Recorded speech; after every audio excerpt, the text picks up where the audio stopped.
Chapter 32. Haste to the Wedding. Carrie and Grace eagerly offered to do all the housework so that Ma and Laura could finish the cashmere, and every day that week they sewed as fast as they could. They made a tight-fitting basque, pointed at the bottom, back and front, lined with black cambric lining and boned with whalebones on every seam. It had a high collar of the cashmere. The sleeves were lined too. They were long and plain and beautifully fitted, with a little fullness at the top but tight at the wrists. A shirring around each armhole in front made a graceful fullness over the breast that was taken up by darts below. Small round black buttons buttoned the basque straight down the front. The skirt just touched the floor all around. It fitted smoothly at the top, but was gored to fullness at the bottom. It was lined throughout with the cambric dress lining and interlined with crinoline from the bottom to as high as Laura's shoes.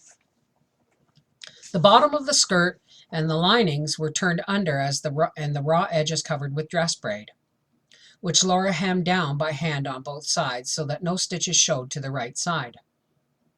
There was no drive that Sunday. Almanzo came by only for a moment in his work clothes to say that he was breaking the Sabbath by working on the house.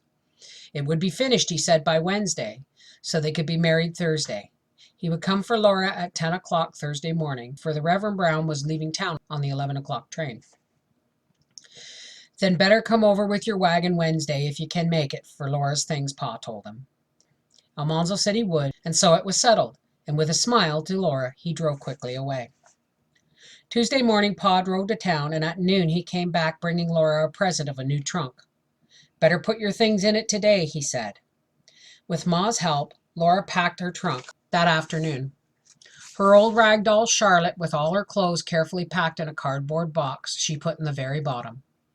Laura's winter clothes were laid in next, then her sheets and pillowcases and towels, her new white clothes and calico dresses, and her brown poplin. The pink lawn was carefully laid on top so that it would not be crushed. In the hat box of the trunk's till, Laura put her new hat with the ostrich tips, and in the shallow till she had her knitting and crochet needles and worseted yarns. Carrie brought Laura's glass box from the whatnot, saying, "I know you want this." Laura held the box in her hand, undecided. "I hate to take this box away from Mary's. They shouldn't be separated," she mused. "See, I've moved my box closer to Mary's," Carrie showed her. "It doesn't look so lonesome." So Laura put her box carefully in the trunk till among the soft yarns where it would not be broken. The trunk was packed and Laura shut down the lid. Then Ma spread a clean old sheet across the bed. "You will want your quilt," she said. Laura brought her dove-in-the-window quilt that she had pieced as a little girl while Mary pieced a 9-patch. It had been kept carefully all the years since then. Ma laid it folded on top of the sheet. Upon it she placed 2 large plump pillows. "I want you to have these, Laura," she said. "You've helped me save the feathers from geese that Pa shot on Silver Lake. They're as good as new. I've been saving them for you. This red and white check tablecloth is like those I've always had. I thought it might make the new home feel more home-like if you saw it on your table." And Ma laid the tablecloth, still in its paper wrapping, on the pillow. She drew the corners of the old sheet together over all and tied them firmly. "There, that will keep the dust out," she said. Almanzo came next morning with Barnum and Skip hitched to his wagon. He and Pa loaded the trunk and the pillow bundle into it, and then Pa said, "Wait a minute, don't hurry away, I'll be back," and he went into the house. For a moment or two all the others stood by the wagon, talking and waiting for Pa to come from the door. Then he came around the corner of the house, leading Laura's favorite young cow. She was fawn-colored all over and gentle. Quietly Pa tied her behind the wagon, then threw her picket rope into the wagon as he said, "Her picket rope goes with her." "Oh, Pa," Laura cried, "do you really mean I can take Fawn with me?" "That's exactly what I do mean," Pa said. "Be a pity if you couldn't have one calf out of all you've helped me raise."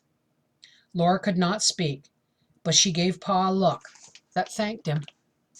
"You think it is safe to tie her behind those horses?" Ma said, and Almanzo assured her it was safe and said to Pa that he appreciated the gift of the cow. Then turning to Laura, he said, "I'll be over in the morning at 10 o'clock.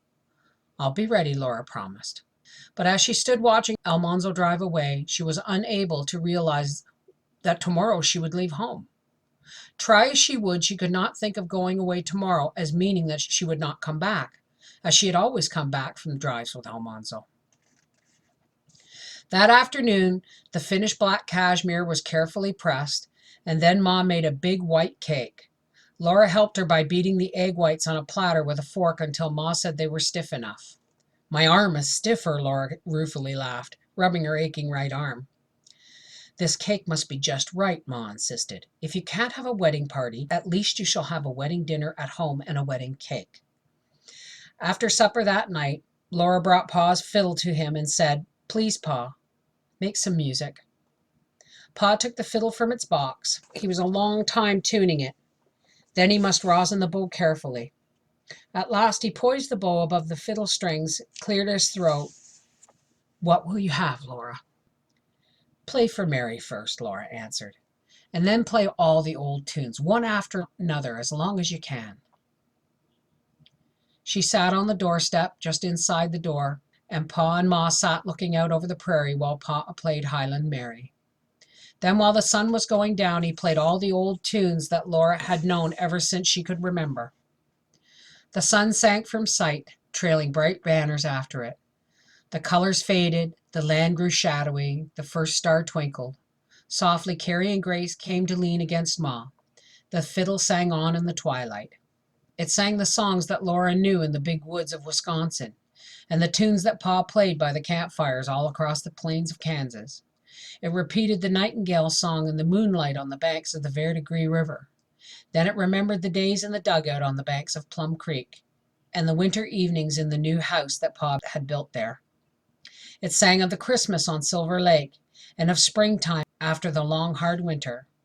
Then the fiddle sounded a sweeter note, and Pa's deep voice joining it, singing, "Once in the dear dead days beyond recall, when on the world the mists began to fall, out of the dreams that rose in happy throng, low to our hearts love sang an old sweet song.